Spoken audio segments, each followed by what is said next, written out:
Hello friends, రోడ్డుపై ఒంటరిగా ఉన్న ఒక స్త్రీకి సాయం చేసిన యువకుడికి ఏం జరిగిందో తెలుసా? ఉన్నట్టు ఉండి రోడ్డు మీద ఒక కారు ఆగింది. అందులో నుండి దిగిన ఆమెకు 35 సంవత్సరములు ఉంటాయి. దిగి చూస్తే టైర్ పంచర్ అయింది. స్టెఫినీ ఉంది, కానీ తనకి వేయటం రాదు. కార్ని పక్కకు తీసి సాయం కోసం చూస్తూ ఉంది. కానీ ఒక్కరు కూడా ఆగడం లేదు. సమయం చూస్తే సాయంత్రం 6 అవుతుంది.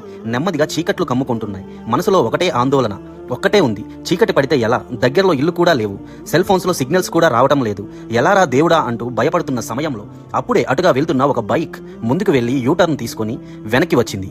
ఆ వ్యక్తి బైక్ స్టాండ్ వేసి ఈమె దగ్గరకు వస్తుండటంతో ఆమె చూసి చాలా భయపడింది. అతను నవ్వుతూ దగ్గరికి వచ్చి టైర్లో గాలి లేదు అని చూశాడు. అప్పటికే భయపడుతున్న ఈమెను చూసి, భయపడకండి, నేను మీకు సాయం చేయడం కోసం వచ్చాను. బాగా చలిగా ఉంది, మీరు కారులో కూర్చోండి, నేను టైర్ని మారుస్తాను అని చెప్పాడు. అయినా కూడా ఆమెలో భయం పోలేదు. అప్పుడు అతను, నా పేరు జానీ, నేను దగ్గరలో ఉన్న మెకానిక్ షాప్లో పనిచేస్తున్నాను అని చెప్పి కార్ డిక్కీ తెరిచి కావలసిన సామాన్లు తీసుకొని కార్ కిందకి దూరి జాకీ బిగించాడు. తారు రోడ్డు గీసుకున్న రక్తపు చారలు ఉన్న చేతులతో టైర్ని మార్చి సామాన్లు అన్ని కారు డిక్కీలో పెట్టేశాడు. అతను చేసిన సాయానికి ఆమె డబ్బులు తీసి ఇవ్వబోతుంటే అతను వద్దు అన్నాడు.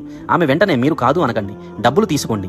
మీరు ఈ టైంలో నాకు సహాయం చేయకపోతే నా పరిస్థితిని తలుచుకుంటే నాకే భయం వేస్తుంది అని అనగానే అప్పుడు అతను, నేను కష్టాల్లో ఉన్నప్పుడు ఒకరు నాకు సాయపడ్డారు.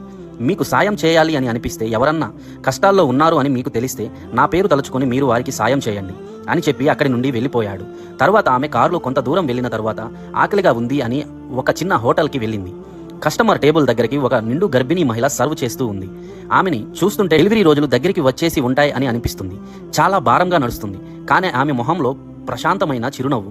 ఆ గర్భిణీ స్త్రీ ఈమె కూర్చున్న టేబుల్ దగ్గరికి వచ్చి, ఏం కావాలి మేడం అని అడిగింది.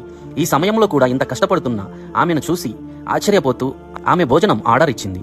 ఈమె భోజనం చేసి ఆ గర్భిణీ స్త్రీకి 1000 రూపాయల నోటు ఇచ్చింది. ఆమె చిల్లర తేవటానికి వెళ్ళి తిరిగి వచ్చి చూసేసరికి ఆమె కనిపించలేదు. ఆమె కూర్చొని ఉన్న టేబుల్ పైన గ్లాస్ కింద ఒక కాగితము, దానితో పాటుగా 10,000 రూపాయల నోట్లు ఉన్నాయి. ఆ కాగితం తీసి చదివిన ఆ గర్భిణీ స్త్రీకి కన్నీళ్లు ఆగలేదు. ఆ కాగితంలో ఇలా రాసి ఉంది, చిరునవ్వుతో ఉన్న నీ మొహం చూస్తే నీకు బాధలు లేవు ఏమో అని అన్నట్లు ఉంది. నిండు నెలలతో పని చేస్తున్నావు అంటే నీకు డబ్బు అవసరం ఉందేమో అనిపిస్తుంది. నాకు ఒక మిత్రుడు సాయపడ్డాడు, అతన్ని తలుచుకుంటూ నేను నీకు సహాయపడుతున్నాను. నువ్వు కూడా ఇలానే ఎదుటివారికి సాయపడు అని రాసి ఉంది. అది చూసి ఆనందంతో ఆ గర్భిణీ స్త్రీ ఇంటికి చేరుకుంది.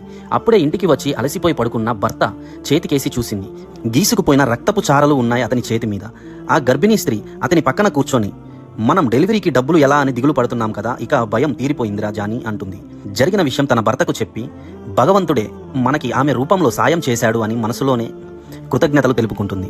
ఫ్రెండ్స్, మనం ఎవరికన్నా మనస్ఫూర్తిగా సహాయం చేస్తే అది ఎక్కడికి పోదు. మనం ఆపదలో ఉన్నప్పుడు తిరిగి మన దగ్గరికే వస్తుంది. మీరు కూడా ఆపదలో ఉన్నోడికి ఎటువంటి ఫలితం ఆశించకుండా సాయం చేయండి. అది మిమ్మల్ని, మీ కుటుంబాన్ని కాచి కాపాడుతుంది.